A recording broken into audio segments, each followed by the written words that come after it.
Le président Ibrahim Traoré entre dans l'hôpital militaire de Bobo Dioulasso, un lieu où les échos de la guerre résonnent dans chaque recoin. Il s'approche d'un soldat blessé, sa main se pose doucement sur l'épaule de l'homme. Ce geste, plus lourd que des discours politiques, fait éclipser tout ce qui précède. Ce n'est pas la politique qui façonne la confiance, mais la simple présence d'un leader, un leader qui prouve son engagement. Ce moment marquera-t-il un tournant pour le Burkina Faso, un pays pris dans la tourmente de la guerre et de l'espoir? Lorsque Ibrahim Traoré prend les rênes du Burkina Faso, le pays est plongé dans un chaos militaire profond, les soldats sont épuisés, démoralisés, et l'armée elle-même semble fracturée. Cependant, Traoré promet quelque chose de plus qu'un simple retour à la stabilité. Il s'engage à restaurer l'honneur et la dignité de ses troupes. « Je suis aux côtés de vous », disait-il lors de ses premières visites sur le terrain, redonnant espoir là où il n'y en avait plus. Pour le peuple burkinabé, cela représente bien plus qu'un simple discours politique. C'est un engagement tangible. En redéfinissant l'image de l'armée, Traoré transforme la guerre en une lutte pour l'identité nationale. Mais cette promesse de renouveau n'est pas sans risque. Chaque action qu'il prend sur le terrain de la guerre, chaque décision prise dans les couloirs du pouvoir est scrutée. L'histoire de ce pays et la perception de sa souveraineté se dessineront autour de ce leadership courageux ou potentiellement autoritaire. Le monde entier regarde, mais la question reste. Jusqu'où ira ce leader pour redresser une nation brisée? En mai 2025, le Burkina Faso, sous la direction du président Ibrahim Traoré, se trouve à un carrefour. Le pays, ravagé par des années de conflits internes et de négligence internationale, commence à ressentir les premiers signes de renouveau. Mais ce n'est pas une simple victoire militaire, c'est un véritable changement de paradigme. Le capitaine Traoré a compris que la véritable force de son pays ne résidait pas seulement dans les batailles gagnées, mais dans la refonte de l'âme même de la nation.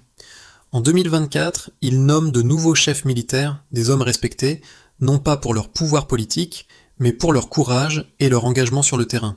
Le général Mouzado et le colonel Ramba Ahmed Herman sont promus non sur des considérations politiques, mais sur la base de leurs exploits militaires.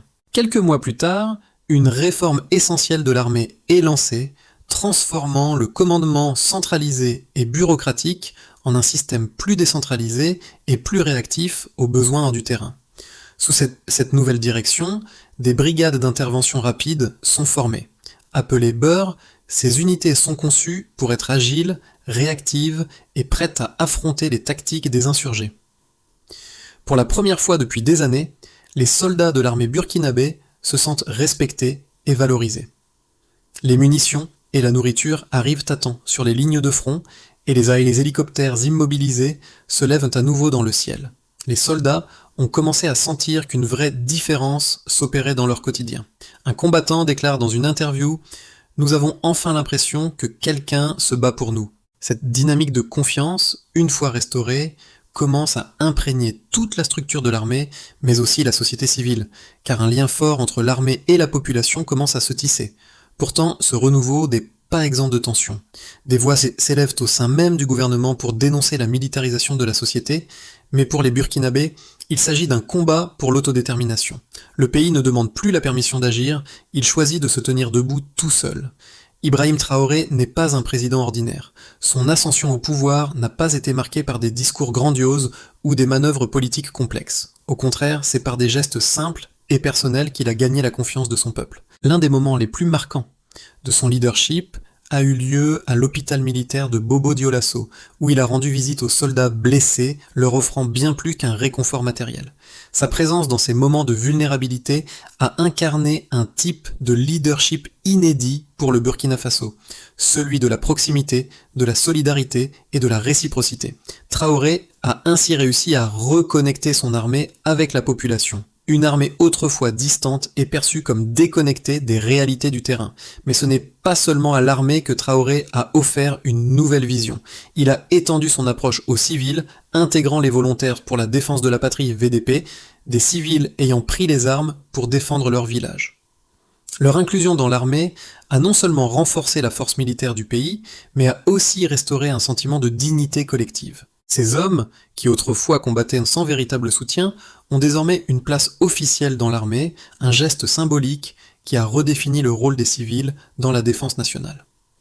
En inscrivant les VDP dans la structure officielle, Traoré a non seulement renforcé la sécurité nationale, mais aussi remis en lumière l'importance de chaque citoyen dans le projet de souveraineté du pays. Ce renouveau n'est pas simplement militaire, il est culturel, un acte de justice pour des millions de Burkinabés. Dès ses premiers jours à la tête du pays, Ibrahim Traoré a compris que pour restaurer la confiance et reconstruire le Burkina Faso, il fallait transformer les structures mêmes qui soutiennent la nation.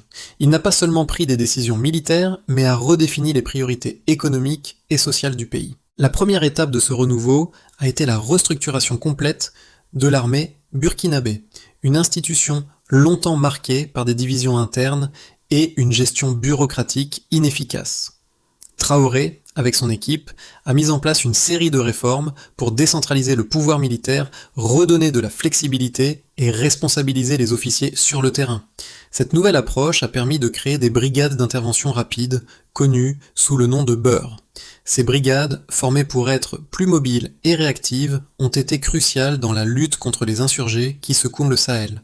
En un temps record, les résultats étaient visibles, les lignes de ravitaillement étaient rétablies, les hélicoptères bloqués pendant des mois ont redécollé et la coordination entre les différentes unités militaires s'est améliorée de manière significative. Traoré a su redonner à l'armée l'énergie et la motivation nécessaires pour mener une guerre efficace, mais ce n'est pas là le seul domaine où il a fait une différence. En plus des réformes militaires, le président a mis en place un programme de soutien aux familles des soldats tombés au combat, créant un réseau de solidarité jamais vu auparavant dans le pays. Mais au-delà des changements militaires, ce sont les impacts sociaux et psychologiques qui ont été les plus puissants. L'armée, autrefois perçue comme une institution éloignée du peuple, est désormais vue comme une extension de la société civile. Les soldats ne sont plus des machines à tuer, mais des hommes et des femmes avec des histoires, des familles et des rêves. Ibrahim Traoré, avec ses gestes simples et sa présence sur le terrain, a humanisé l'armée, renforçant ainsi son lien avec le peuple. C'est ce changement fondamental qui a permis au Burkina Faso de retrouver une certaine stabilité. Au fur et à mesure que les soldats retrouvaient confiance en leur leadership, la population elle-même a commencé à ressentir une nouvelle forme de fierté nationale. Les victoires sur le terrain étaient plus que militaires, elles étaient psychologiques et symboliques. Cependant, ce processus de renaissance ne s'est pas fait sans résistance. À l'international, certains analystes occidentaux ont rapidement qualifié ce renouveau de militarisation excessive, voire de consolidation du pouvoir autour du président. Les critiques ont été sévères, certains accusant Traoré de dériver vers un autoritarisme déguisé. Mais sur le terrain, la perception était différente. Pour le peuple burkinabé, ce n'était pas l'oppression, mais la rédemption. L'armée n'était plus un symbole de répression, mais de renouveau. Les citoyens se sont unis derrière leur président, voyant en lui un leader qui a redonné de la dignité à un pays oublié.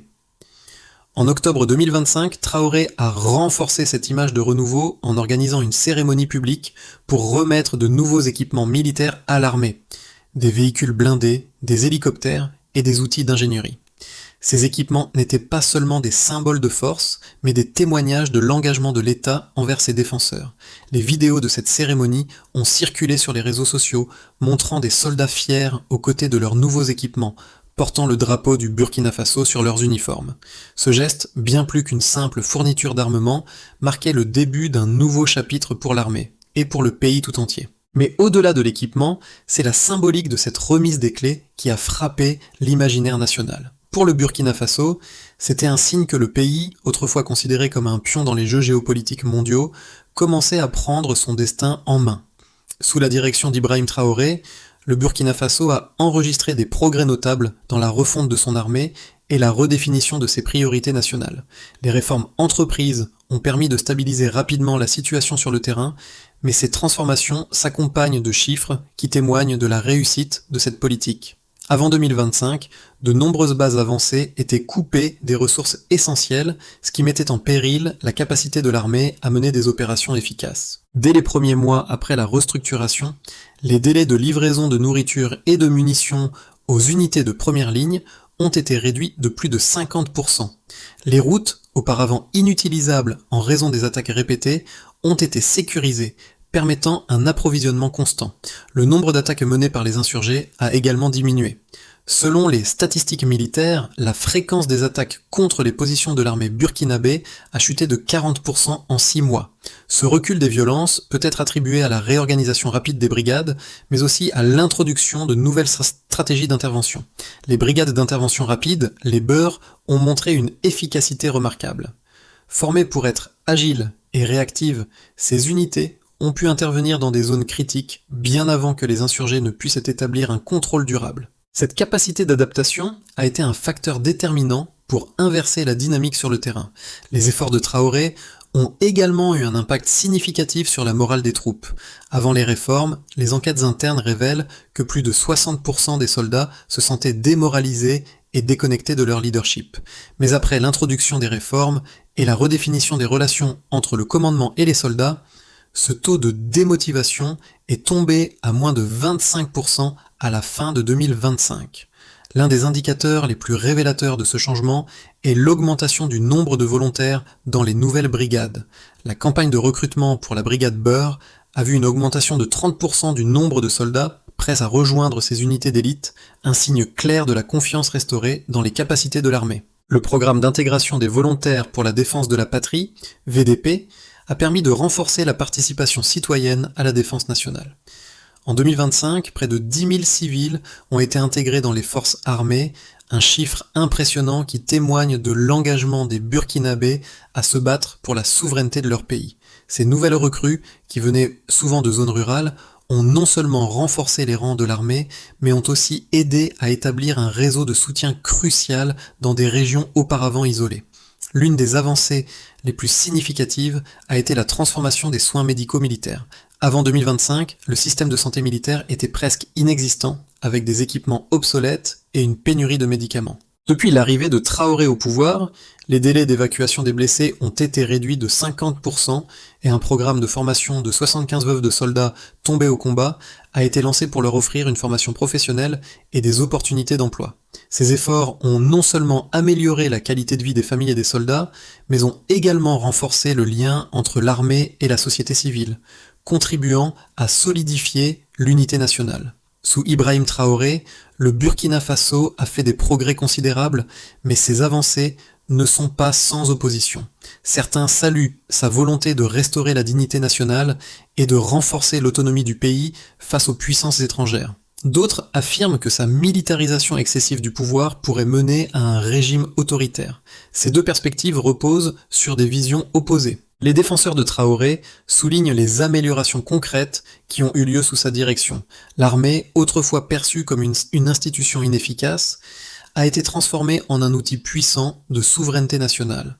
La création des brigades BEUR, l'amélioration des conditions de vie des soldats et l'intégration des civils dans l'armée ont non seulement renforcé la défense du pays, mais ont aussi restauré un sentiment de fierté parmi la population. La gestion des blessés et des familles de soldats, avec des programmes de soutien et de réintégration, a eu un impact profond sur le tissu social burkinabé. Pour les partisans de Traoré, ces changements montrent qu'il n'est pas qu'un leader militaire, mais un réformateur qui cherche à reconstruire la nation sur des bases plus solides et plus humaines. En revanche, ses détracteurs pointent du doigt la centralisation du pouvoir autour de sa personne et l'utilisation de l'armée pour maintenir l'ordre. Les critiques internationales ont mis en avant les accusations de violation des droits de l'homme et de répression des opposants politiques sous son régime. Selon certains analystes, les réformes militaires, bien que nécessaires, peuvent masquer des dérives autoritaires, la transformation de l'armée en un instrument de contrôle social et politique. Le soutien populaire dont bénéficie Traoré ne devrait pas occulter les risques liés à l'absence de mécanismes de contrôle démocratique, surtout quand le pouvoir militaire est trop ancré. Pour le peuple burkinabé, la question reste plus complexe. La priorité n'est pas de suivre aveuglément un homme fort, mais de sortir de l'ombre des décennies de négligence. La militarisation de la société, si elle est perçue par certains comme un risque, est aussi vue comme une nécessité dans un contexte de guerre prolongée.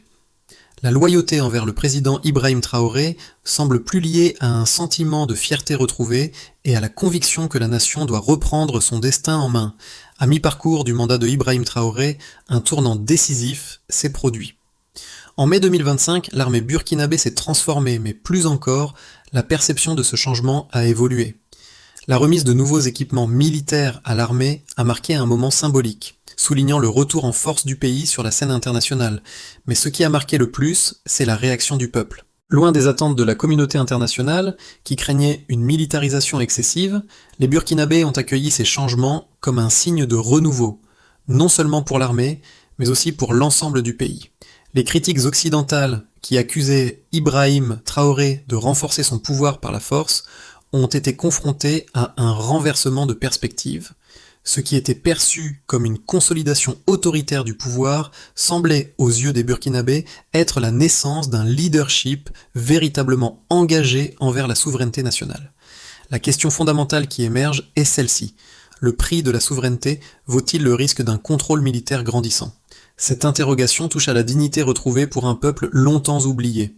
Le Burkina Faso sous Ibrahim Traoré n'est plus le même pays qu'il était il y a quelques années. Les réformes militaires et sociales entreprises ont produit des résultats tangibles, mais ces changements ont aussi généré des conséquences profondes pour la société burkinabé, tant sur le plan national qu'international.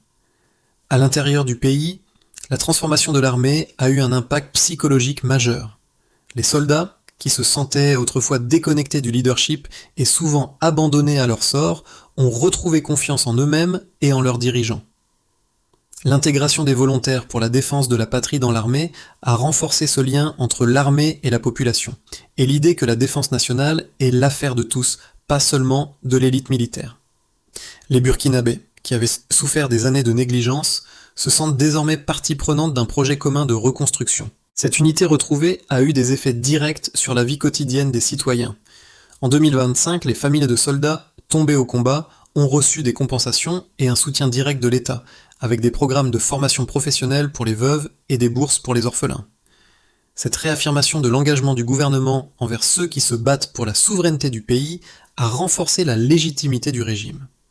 Le sentiment général de solidarité et de fierté nationale a été amplifié par les actions visibles et symboliques de Traoré, notamment la remise de nouveaux équipements militaires à l'armée, qui n'étaient pas seulement des outils de guerre, mais aussi des symboles de la dignité retrouvée du pays. Ces équipements, filmés et diffusés largement sur les réseaux sociaux, ont servi de signal fort, montrant au monde entier que le Burkina Faso se tenait debout, fier et indépendant. Cependant, tout n'est pas aussi simple. Si l'intérieur du pays accueille ces changements avec enthousiasme, les critiques extérieures sont bien plus réservées. La communauté internationale, en particulier les puissances occidentales, observe avec scepticisme la consolidation du pouvoir militaire. Les accusations de violation des droits de l'homme et la répression politique se sont intensifiées. Les rapports d'ONG comme Human Rights Watch ont dénoncé des exécutions extrajudiciaires et des abus commis lors des opérations de contre-insurrection. Pour beaucoup, le leadership de Traoré ressemble de plus en plus à un régime autoritaire où la liberté d'expression et la pluralité politique sont limitées. À l'échelle mondiale, les experts s'interrogent sur les conséquences de cette nouvelle réalité. Le Burkina Faso, autrefois considéré comme un pays périphérique dans les affaires internationales, semble désormais vouloir revendiquer une place sur la scène mondiale. Le rejet de l'influence militaire française et l'acceptation du soutien russe sont vus par certains comme un virage stratégique vers un axe d'indépendance. Si cette décision est applaudie par une partie de la population, elle inquiète les observateurs internationaux, qui redoutent un rapprochement avec des régimes autoritaires. La véritable question qui se pose aujourd'hui est celle de l'avenir du Burkina Faso. Ce pays parviendra-t-il à maintenir son équilibre fragile entre indépendance et autoritarisme, entre dignité retrouvée et consolidation du pouvoir autour d'un seul homme ? Les choix que Traoré fera dans les mois à venir détermineront non seulement l'avenir de son pays, mais aussi la place qu'il occupera dans l'histoire de l'Afrique. Le chemin qu'il emprunte ne sera pas sans embûches, mais pour le peuple burkinabé, chaque pas vers la souveraineté est un pas vers un avenir où ils se sentent enfin maîtres de leur destin. Dans les 6 à 12 mois à venir, 3 scénarios possibles se dessinent pour le Burkina Faso, chacun dépendant de l'équilibre entre la consolidation du pouvoir militaire et les efforts pour maintenir l'unité nationale sans sombrer dans l'autoritarisme. Dans un scénario optimiste, le leadership de Traoré réussit à maintenir l'élan de la réconciliation nationale et de la reconstruction militaire sans dériver vers un autoritarisme incontrôlé. Les réformes économiques et sociales soutenues par l'amélioration de la situation sécuritaire permettent au Burkina Faso de se rétablir progressivement. Les relations avec la communauté internationale, bien que tendues au début, commencent à se normaliser grâce à des gestes de bonne volonté et à des réformes dans les secteurs de la gouvernance et des droits de l'homme. L'armée reste un pilier de la souveraineté nationale, mais elle travaille en étroite collaboration avec la société civile et les institutions démocratiques. Dans un scénario plus modéré, Traoré réussit à maintenir un contrôle ferme sur l'armée et la politique du pays, mais sans étendre son autorité à un niveau excessivement oppressif. Le Burkina Faso continue à se reconstruire, mais le gouvernement reste profondément dépendant de l'armée pour maintenir l'ordre et la stabilité. Les efforts de Traoré pour redonner de la dignité au pays rencontrent un certain succès, mais les pressions internationales concernant les droits de l'homme et la gouvernance augmentent. Le pays reste dans une position d'autosuffisance fragile, cherchant à s'affirmer tout en affrontant des critiques sur la militarisation de la société. La diplomatie avec les pays voisins, notamment le Mali et le Niger, pourrait continuer de se renforcer, tout en maintenant un équilibre précaire avec l'Occident. Dans un scénario pessimiste, les pressions internes et externes conduisent Ibrahim Traoré à renforcer son pouvoir de manière autoritaire. Les institutions démocratiques sont de plus en plus sous contrôle militaire, et les libertés civiles commencent à se restreindre sous le prétexte de maintenir la sécurité nationale. Les critiques internationales deviennent de plus en plus vives, avec des sanctions économiques et des tensions diplomatiques croissantes. Le Burkina Faso s'isole davantage sur la scène mondiale, se tournant vers des alliés comme la Russie et les pays voisins dans un bloc régional. À l'intérieur, les divisions sociales se creusent, avec une opposition politique réduite au silence et une société civile sous pression. Le peuple, bien que soutenant encore Traoré pour son engagement envers la souveraineté, commence à souffrir des conséquences d'une gouvernance autoritaire. Dans tous ces scénarios, le rôle d'Ibrahim Traoré en tant que leader sera déterminant. Ses choix concernant la gestion de l'armée, la gouvernance civile et ses relations internationales façonneront l'avenir du Burkina Faso. Le pays pourrait émerger plus fort et plus indépendant, ou il pourrait être confronté à des défis internes et internationaux qui menacent son avenir. Le Burkina Faso est à un tournant. Dans cette période de turbulence et de changements rapides, le peuple burkinabé doit non seulement regarder en arrière pour comprendre d'où il vient, mais aussi réfléchir à l'avenir qu'il veut construire. Ibrahim Traoré, en tant que leader, incarne cette lutte pour la dignité nationale, mais son projet va bien au-delà de la politique. Il touche à la notion même de ce que signifie être un citoyen dans un pays en reconstruction. Chaque Burkinabé est invité à se poser une question fondamentale. Quel rôle joue-t-il dans la reconstruction de la nation ? Les militaires, autrefois perçus comme les seuls acteurs du changement, sont maintenant rejoints par des civils et des volontaires qui ont pris une part active à la défense de leur pays. Ce projet de redéfinition de la nation va au-delà des frontières de l'armée pour s'étendre à chaque village, chaque famille, chaque individu. C'est une invitation à chacun à participer activement à la reconstruction, à apporter sa pierre à l'édifice, que ce soit par des actions concrètes ou par un engagement moral. Le pays ne se relève pas seulement par des réformes politiques, mais par un investissement collectif de chaque citoyen dans la dignité, la solidarité et la souveraineté. Pour les jeunes générations, cette situation offre une opportunité unique de redéfinir ce que cela signifie être un citoyen dans un pays libre et indépendant. Les Burkinabés doivent s'approprier ce moment historique, non seulement comme un tournant pour leur pays, mais aussi comme une chance de participer activement à la création d'une société plus équitable et solidaire. Leur engagement, leur conviction et leur solidarité seront essentiels pour naviguer dans les défis à venir.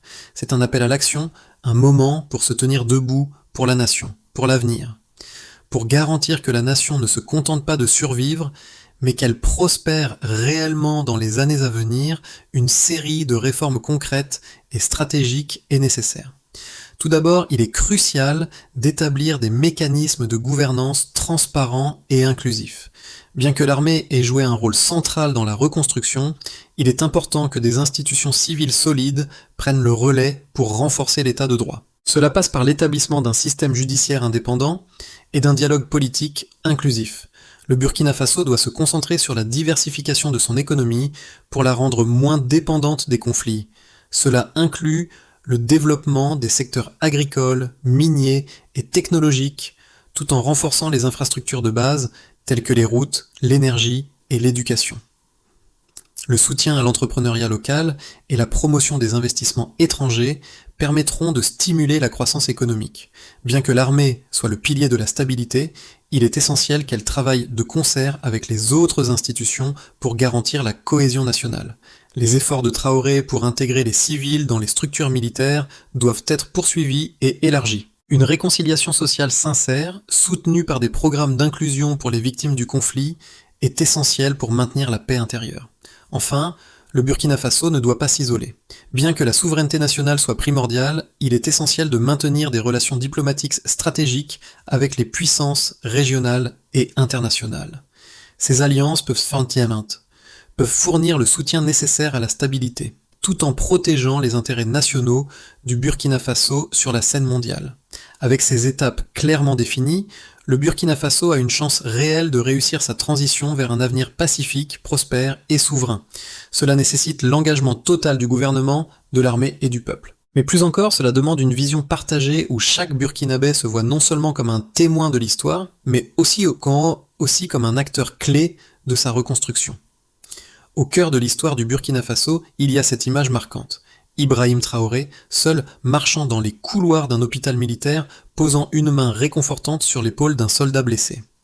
Ce simple geste a transcendé la politique, devenant le symbole d'un leadership authentique et humain. Cette image résonne à travers le pays, marquant le début d'une révolution silencieuse où la dignité et la solidarité ont remplacé l'oubli et la négligence. Pour les Burkinabés, ce moment incarne un tournant. Ce n'est pas seulement une guerre contre des insurgés, mais une lutte pour redonner au peuple une voix, une place dans la société. Sous la direction de Traoré, l'armée n'est plus simplement un outil de répression. Elle devient un symbole de renaissance, de solidarité et d'espoir. Mais ce renouveau, bien qu'indéniable, n'est pas exempt de défis. Le chemin vers la paix durable et la stabilité est semé d'embûches. Pourtant, chaque geste, chaque décision de Traoré, chaque soutien apporté aux citoyens incarne cette volonté farouche de redéfinir ce que cela signifie être un pays libre et autonome. Et à chaque étape, la nation se rapproche un peu plus de son idéal, un avenir où chaque Burkinabé se tient debout, fier de ce qu'il a accompli ensemble. Le Burkina Faso, sous la direction d'Ibrahim Traoré, est bien plus qu'un simple récit de guerre et de reconstruction. C'est l'histoire d'un peuple qui a retrouvé sa dignité et sa souveraineté. Mais ce voyage ne s'arrête pas là. Le chemin vers un avenir prospère et pacifique exige la participation active de chaque citoyen, de chaque Burkinabé, pour s'assurer que les fondations posées aujourd'hui ne soient pas effritées demain. Il est temps pour chacun de nous de réfléchir à ce que nous pouvons faire, non seulement pour soutenir notre pays, mais aussi pour renforcer notre engagement envers l'unité et la solidarité. Que vous soyez dans les champs, les rues ou les bureaux, votre rôle est essentiel dans la construction de cette nouvelle nation. Le défi est de taille, mais la récompense est immense. Ensemble, nous pouvons continuer à écrire l'histoire du Burkina Faso, un chapitre à la fois. Restez curieux, restez engagés et surtout partagez cette histoire. Car ce n'est pas seulement l'histoire du Burkina Faso, c'est l'histoire de tous ceux qui croient que la dignité et l'autodétermination sont des droits fondamentaux de chaque peuple.